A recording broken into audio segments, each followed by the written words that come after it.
Hola, bienvenidos. Hay gente que llegó a nuestro país hace más de 200 años y Bruno Mauricio de Zavala, que fundó Montevideo, vino con ellos. Me estoy refiriendo a los primeros vascos que llegaron a Uruguay en pos de la aventura y por los cuentos de riquezas que creían que había en América. Vamos a conocerlos y, como dicen ellos, ongi etorri. Lo primero que les digo, ya que han entrado a esta casa, ongi etorri, que quiere decir en vasco bienvenidos. Egunon lagunak eta ongi etorri gure etxea zurea da ere bai. Buenos días amigos y bienvenidos a esta casa que también a partir de ahora es de ustedes. Hilda, Hilda gure katue, ein dau testamentue. Hilda, Hilda gure katue, ein dau testamentue. Amu mantzako,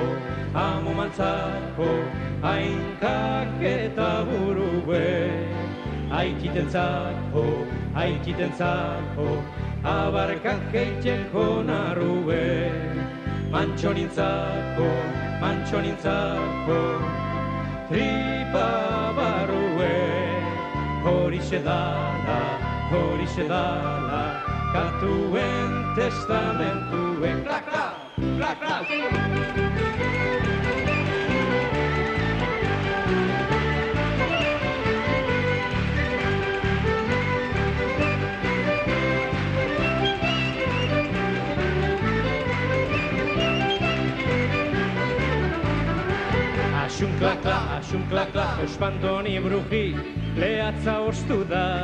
Mi nombre es Juan Pedro Arín San Martín, soy nacido en Uruguay, pero también me siento vasco. Mis abuelos son todos oriundos del País Vasco. Ellos han venido aquí, este abuelo materno, a finales del siglo pasado, con 14 años, con aquella ilusión que transmitía América, que fue el motivo de que tantos miles y miles de personas de todo el mundo, especialmente de la península ibérica, de Italia, del resto de Europa, se vinieran con la ilusión de crear una nueva vida en nuestro país. En el País Vasco hay una tradición muy antigua que es lo que se llama el mayorazgo. O sea, con el objetivo de mantener una unidad productiva, porque no es como en Uruguay que de pronto hay grandes extensiones en las propiedades agropecuarias, sino que ahí se trata de pequeñas parcelas, minifundios, que si se comenzaran a subdividir en las herencias con todos los hijos, llevarían a la destrucción de esa unidad productiva y a la enajenación, inevitablemente. Entonces era casi que inevitable que el hijo mayor o el elegido mantuviera esa propiedad y el resto de la familia o fuera religioso. Por eso es que vemos dentro de los vascos tanta monja, tanto cura, tanto navegante a lo largo de la historia o emigrante. Yo me llamo Roberto Cecilio Arín Aipazorro Lecuona Salle, que son todos mis apellidos, evidentemente son todos vascos. El vasco siempre fue un enamorado de la tierra. Pero el que venía acá generalmente no era el que le daba el caserío, quiere decir que era el segundo o tercer hermano, o el que el padre no lo había elegido. Cuando venía acá, su afán era demostrar a los de allí que él podía tener más tierra que todos ellos. Y ahí aparece en nuestra historia, que tenemos enorme cantidad, le puedo decir de miles de apellidos vascos, que todos han trabajado en el campo, unos con mucha suerte y otros con poca suerte. Pero el desafío de ellos era demostrarles a sus familiares que él tenía más campo y más cosas de lo que hubiese heredado allá. Y él, sin darse cuenta, la vida se iba más ligero que la compra del campo. Para quienes viven en Euskadi, las personas que ante nada son vascos y lo priman antes de decir que son españoles, también existen las personas que, si bien han nacido vascos y no por ello dejar de ser vascos, tienen sobre todo un sentimiento español. El Estado español, o según que reino en aquel tiempo, los límites estaban hasta los territorios vascos. Se hacía aduana cuando se entraban los territorios vascos. Cosa que después, a través de la historia, se fue perdiendo. Los hechos pasaron, Franco decidió la revolución y los vascos quedaron completamente marginados, porque en la época de Franco en los territorios vascos no se podía ni cantar ni hablar en vasco, y era obligación hablar castellano.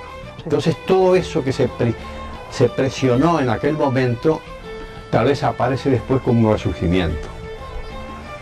Es muy difícil matar tradiciones milenarias, es muy difícil matar el carácter. Creemos que el pueblo vasco va a arreglar por sí solo, ellos solo van a arreglar el problema de esta se va a arreglar, porque todos los partidos nacionalistas vascos están haciendo la fuerza y abrieron las puertas para que eso se arreglase. El vasco ha sido siempre un sibarita en cuanto a lo que es la comida. Bueno, el bacalao en distintas modalidades, al pilpil, al ajo arriera, a la vizcaína, o sea, los pescados, todas las famosas cocochas en salsa verde. Bueno, la preparación es de abadejo pilpil, se comienza en una cazuela de barro, donde se calienta el aceite de oliva y se coloca dientes de ajo.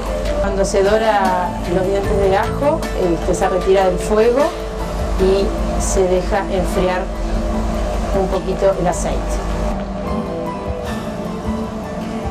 Se sala el abadejo.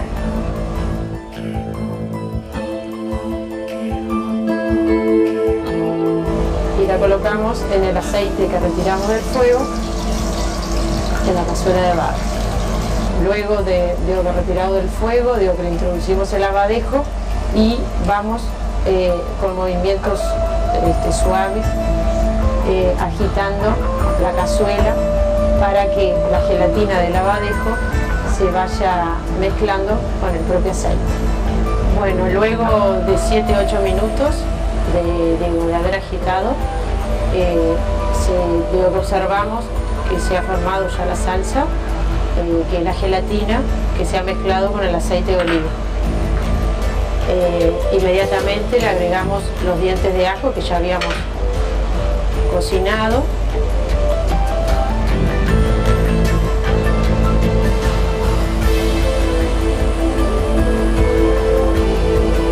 Y también se le agrega perejil picadito.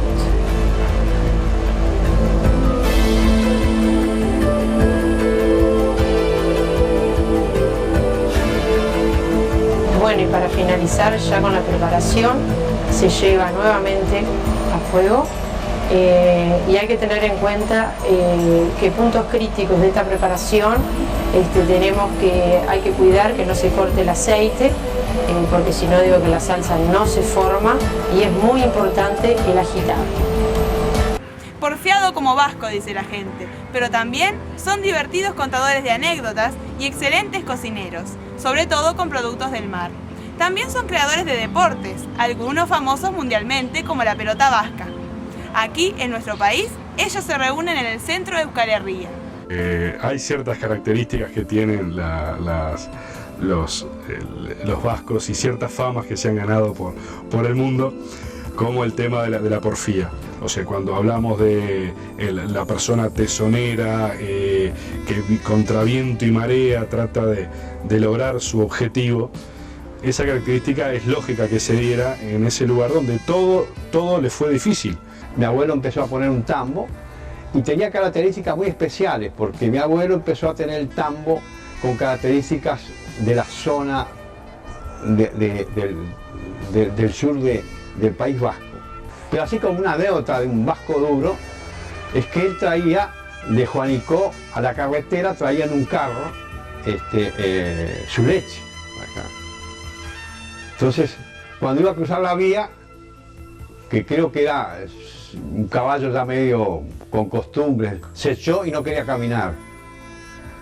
Y el vasco no sabía cómo entregar la leche. Y lo agarró del pescuezo y le quiso levantar y le dio una patada con el sueco y lo liquidó. Quiere decir que nosotros decimos que era un burro, así que él mató a un burro de una patada. Eso era un vasco. los deportes rurales que a veces vemos en la televisión, como ser los concursos de corte de hachas, de aiscolaris, de cortar un tronco, o quién es el quien puede levantar una piedra más pesada, toda una serie de deportes que provienen del trabajo diario, los que trabajaban en las canteras con las piedras. Bueno, entre ellos apostaban a ver quién era el que podía levantar la piedra más pesada, o quienes cortaban árboles, bueno, también apostaban a ver quién derribaba primero el árbol. O sea, del día a día del medio rural surgieron un montón de deportes. Es muy famoso el deporte de la pelota vasca, pero también tenemos muy famosas la cesta punta, el hayalay, que está muy difundido en México, en los Estados Unidos, donde uno ve la cesta punta, el remonte, la pala. Va valore, va valore, va valore, va valore arpeggiami colore, sirrigitu, sirrigitu, sirrigitu, sirrigitu, ikushia irrigitu, va valore, va valore, va valore, va valore arpeggiami colore, sirrigitu, sirrigitu, sirrigitu, sirrigitu, ikushia irrigitu. Al vasco le gusta mucho apostar, y apuesta por cualquier cosa. Y esta anécdota familiar era que mi abuelo estaba jugando al frontón en sus épocas mozas, y sin que nadie lo supiera había un grupo de personas que estaban apostando por uno y por otro, sin que los propios jugadores supieran, ¿no? Entonces, en un momento determinado, bueno, mi abuelo erra un tanto, no puede conseguir, digamos, la pelota no puede conseguir, y uno que había apostado por él, entonces le dice: pero andá, vasco de mierda. Y él mira, y rápido lo mira y dice: ¿y tú, mierda de vasco? como que era mucho peor eso que lo que le había dicho el otro. Los caseríos en general, tomemos como ejemplo, tienen su característica. Como casa de campo, casa de montaña, allí los inviernos son muy crudos. Entonces, dentro, en la primer planta, siempre debajo estaba la cuadra, que la cuadra se componía de 2 o 3 animales.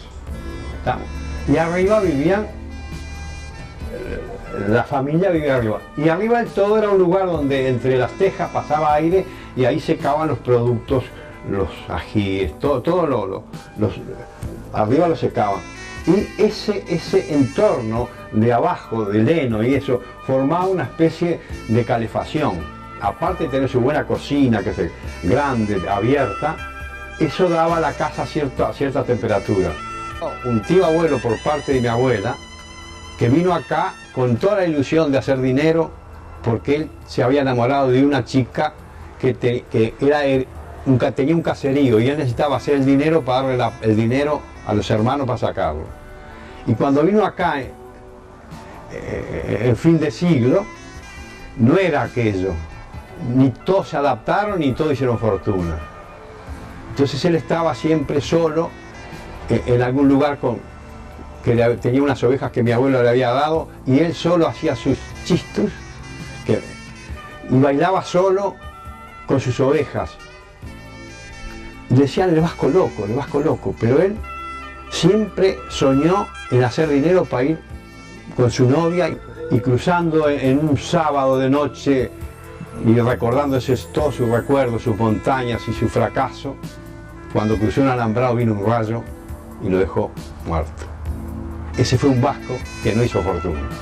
Sociedades gastronómicas, grupos de hombres que se juntan y se turnan para practicar un plato, cocinar un plato, y bueno, y desde esas sociedades de amigos han surgido grandes chefs, ¿no?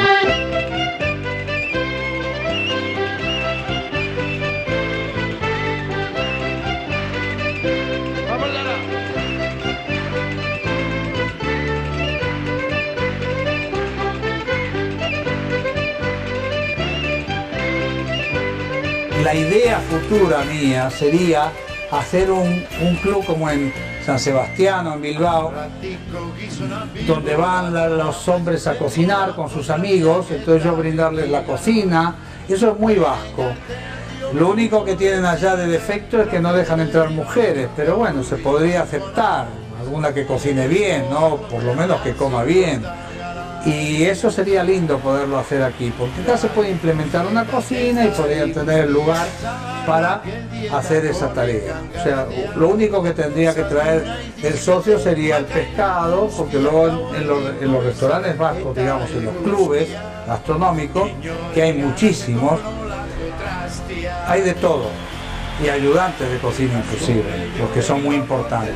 Entonces, la gente invita a los amigos y se lleva una lubina o se lleva un pez espada o algo así, lo preparan y lo comen, ahí toman vino, lo pasan muy bien, y luego las recetas a veces se publican, hay libros con las recetas de los clubes vascos.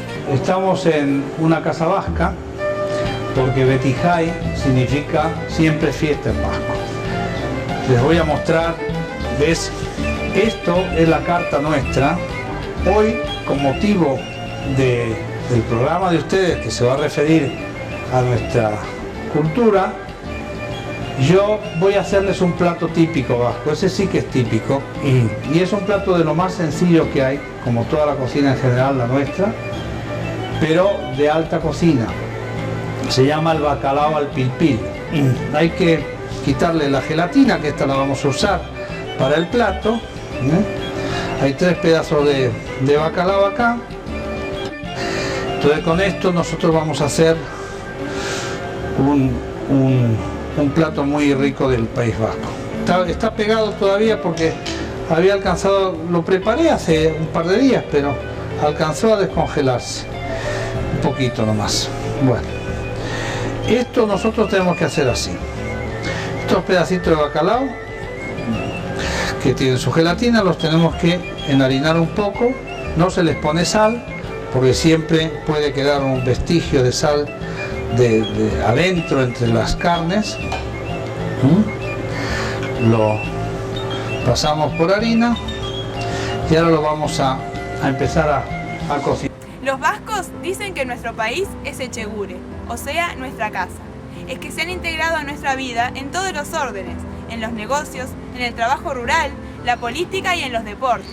Porfiados y luchadores siempre querrán además que en su tierra sepan que han sabido salir adelante. Vamos a dorar unos ajos, pueden ser con cáscara, pueden ser enteros, hay que dorarlos para darle sabor al aceite. Y luego los reservamos para decorar el plato. Se sacan los ajos, se retiran bien. El bacalao se pone primero del lado de la carne, así. El nombre de este plato, perdón, es por el pilpileo. Se llama el pilpil porque la salsa se espesa y empieza a hacer un ruidito, y ese es el sonido, ese es el que le ha dado el nombre. Nosotros lo doramos de este lado y luego lo vamos a dar vuelta. Una vez que damos vuelta el bacalao, ya es un asunto que hay que estarlo moviendo. A esa salsa le vamos a ir agregando el jugo que teníamos aquí y lo va tomando y se va haciendo una mayonesa. ¿Ves? Después de un buen rato, yo siempre hago un chiste con esto, después de un año, porque hemos estado dando vueltas y vueltas y vueltas, ya se ha hecho como una gelatina, como una mayonesa, que es simplemente el jugo del bacalao con el aceitito ese que hemos frito, el ajo. Lo vamos a terminar, le vamos a poner los ajos, le vamos a poner una guindilla, que es muy importante, le ponemos a este una guindilla, una hojita de laurel y vamos a ponerle un poquito de romero y un poco de cebollín. Y bueno, así vivimos allá. En el País Vasco nos cuidamos mucho, cuidamos el hígado, la salud.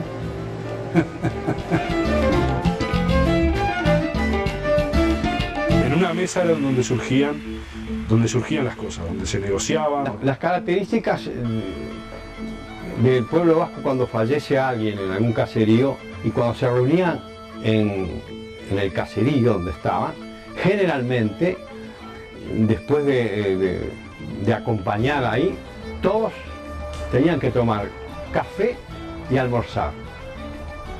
Y comían bien, porque se tenían que quedar porque tendrían que salir caminando entre las montañas para irse a otro caserío. Porque el vasco, con alegría comía bien y con dolor también seguía comiendo bien.